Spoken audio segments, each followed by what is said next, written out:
were you surprised when you heard the news that Hardwick was stepping down immediately? Yeah, I was a bit shocked, to be honest. Not shocked in the end when he said that he's mentally had enough and all those sorts of things. And obviously spoke to Brendan Gale on the Sunday after the game. But even then, taken in, I thought it might have been to the bye, might be say, listen, I'm struggling with it, but I'll give you a heads up. I'll do it over the bye, so give them 3 or 4 weeks. Going through. So yeah, I'm a bit shocked at the timing of it. It was so early in the season, to be honest. I know he's saying that he just can't continue, but he probably could have gone for another 2 or 3 weeks, to be honest, knowing that the pressure's off. It'd give them a bit more space to control the message and actually work it through. So, yeah, it's quite early in the season for it to happen for a guy who's won 3 premierships and been in the club for 13.5 years. So I wanted to ask you, I mean, you've coached 3 different AFL clubs. Did you come close to a moment like that at all at any stage? Yeah, I think, yes. Yeah, for sure. Which case? And the one in Sydney, the one at Sydney was the one in the end. You read the tea leaves, you've spoken to a few people, know that you weren't going to, not so much because of burnout, it was quite the opposite, really. So it's a different scenario. But you knew you weren't going to be recontracted at the end of the year. So it's a time you think, oh, well, it's best to pull out, or do you keep going? So those sorts, the scenario is about weighing it up, weighing about what the best course of action is. But as far as burnout, no, I hadn't reached that, even though there's a lot of stress that goes with the job. How well placed do you think Richmond are? I mean, I've written a couple of pieces already on this. I think Hardwick's legacy is amazing. First off, just in pure facts and figures terms, 3 premierships at Richmond. That's second only to Tom Hafey, who won 4. Games record holder, 307 games. But really, along with Brendan Gale and Peggy O'Neill and Gary March prior to Peggy O'Neill, I mean, he's helped reshape the culture and fabric of an entire club. And for people younger than, I guess, our vintage, it's easy to forget just how big a basket case Richmond had become. Between, I think it was a 9-year period between 85 and 93, where they never finished higher than 10th on the ladder. They're in the bottom 3, I think, 5 times, 2 wooden spoons, and they averaged no more than 6 wins per season. Plus, they were broke. The Save Our Skins fundraising campaign in 1990. I mean, this was a club that literally almost went broke. And that established that it was always a ruthless culture, but that culture then sort of turned in on itself, and you had a very highly politicised and divided sort of club that was constantly looking for shortcuts, constantly fighting wars with each other. The extent of that change just can't be overstated, really. And I think that's perhaps the greatest legacy of all with Hardwick is he remade his own image as a coach. He went from being a very, data-driven and I guess a drills and data sort of coach to a relationships coach. And it's really worked for them. And I suspect it's sort of helped change the face of coaching, where coaches are now far more focused on the relationships with their players than, A, B, and C diagrams on a whiteboard. Do you have a thought about that? Oh, for sure. There's no doubt about that. And he's spoken about that. And the 3 H's that he brought into the club. But also, that's part of it. But the other part as well is the game plan, the way they play it.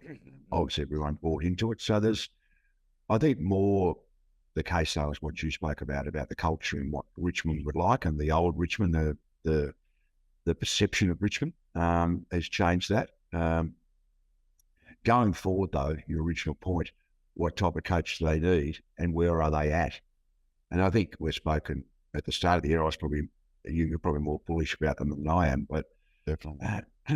Rewalt and Cochin will go at the end of the year. Martin's playing okay, but he's not going to get any better. Nankervis is 31-32. Grimes is nearly on the same trajectory as Rewalt and Cochin. He's going okay, but he's not going to get any better either, and he's had soft tissue. So there's 4 or 5 players, and you could probably name another couple that probably won't be there either. So I think they've got to have a coach for development. The unfortunate thing of having a development coach is they generally don't see the course. Yeah. So the course, they're there to set some foundations, and then they get moved on because the results don't match what the supporters want. Sam Mitchell's going to be the exception, I think. I think the club publicly have stated their plan. Now, whether Richmond do that, only Brendan Gale and that will know the right time. But I don't think they're in the window for finals for a while. I think with Tassie coming in, they've got to go to the draft as much as they can in the next few years. So it's going to be some tough times. Whether Damien saw that as well and didn't have the energy to bounce them back up and to see through that. I think it's probably the right decision. If he can't have the energy to see through a rebuild, they need someone with a lot of energy to be able to do that. You've got to devote a lot of time to development, and who that coach is going to be, well, they've got plenty of time to find out. Well, nonetheless, given his comments about burnout, hasn't stopped speculation about him potentially, Hardwick I'm speaking about, bobbing up at, Gold Coast or West Coast are the two most likely places, aren't they, with the Suns, still up and down, Stuart Dew constantly under pressure, and then West Coast just a basket case over there, although I would have thought in resource terms, that's a gig you'd be pretty comfortable with. They're certainly not short of a quid or resources or manpower or fans, West Coast, so that'll be an interesting one. But the only thing with that is I think they're further behind Richmond in many ways. So he hasn't got the energy for a Richmond rebuild. I don't know if he's got the energy for a West Coast rebuild, totally, where the supporters aren't enamored with him. He's not going to be cut much slack because he's a Victorian. Yeah, he's an outsider. Yeah. Where the Richmond supporters, if he was going through that, they would actually cut him because they'd see him as one of their own. He's been there for 13 years. So I would think if the Gold Coast came up, they might be a chance for finals. It's only speculation, but it may be more about that be more appealing. I want to ask you though, wouldn't you, if you were the Suns or the Eagles, wouldn't you be wary given that he's talking about burnout? Yeah, the burnout depends how long he needs to recharge. Yeah. Is it, let's call it 6 months or whatever, 4 or 5 months, or is it going to be 15, 16 months? Is it the 1.5 season or just a half a season? So only he can answer that.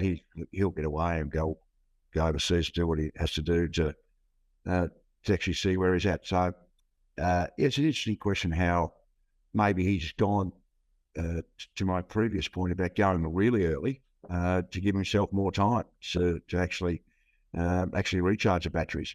But it'll be interesting to see, does he take another year off as well? That's what Clarkson did. So he sits out for a year and a half. So therefore he'll be totally fresh to go. So there'll be a lot of speculation. It's a bit like the hand grenade thrown in the bunker, isn't it? It's the coaching landscape has changed completely now for the next 3 or 4 months. Certainly has. And you mentioned Alistair Clarkson. Well, let's briefly just talk about his situation, stepping down indefinitely, and obviously that's a result of the enormous pressure the Hawthorn racism investigation has placed on, not just him, but Chris Fagan of Brisbane and Jason Burt, the former football manager. And I should say at this point too, and this was a bit of an issue last week, the young Indigenous players and their families who are the subjects of this investigation. Let's not forget the sort of pain that they've been through and the pressure that they've been under as well. And that was one of the, I guess, complaints of people in all the discussion last week, that it was all very focused on the football legacy rather than the human legacy. And it's easy to forget that sometimes when you're, as ensconced in the industry as these people are. So that's one thing worth noting. But I don't know, it's a difficult one to throw to you, Rocket, but have you had a sense just from observation that Clarkson's not in a good place and not suited to continue coaching at AFL level?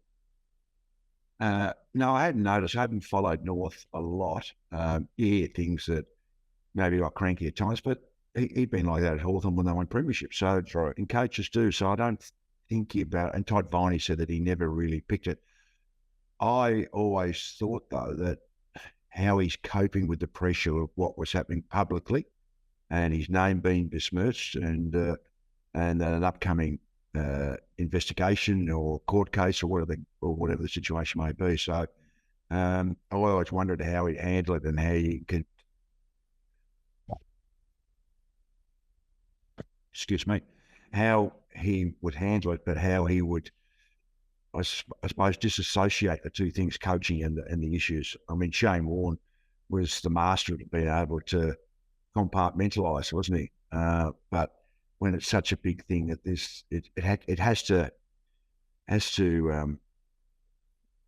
infiltrate your mind at times. And I would think he got to a stage where he think his coaching is not totally focused on. He's not doing the job justice, and he needs to go away for his mental health, which I think is the right decision. When he comes back, I don't know whether the investigation finishes and everyone's exonerated and move on, then he's okay. I'm not too sure. Well, I was going to say, if you're a betting man, do you think he would come back? Yeah, I think he would. That's my gut feel. Got nothing to back that up. Yeah. Whether that's in 6 weeks or whether that's next season, I don't know. No, I must say I tend to agree. Well, one thing we can certainly conclude with certainty, though, is that the pressure on AFL coaches has probably never been greater. It's massive scrutiny, massive industry, massive pressure.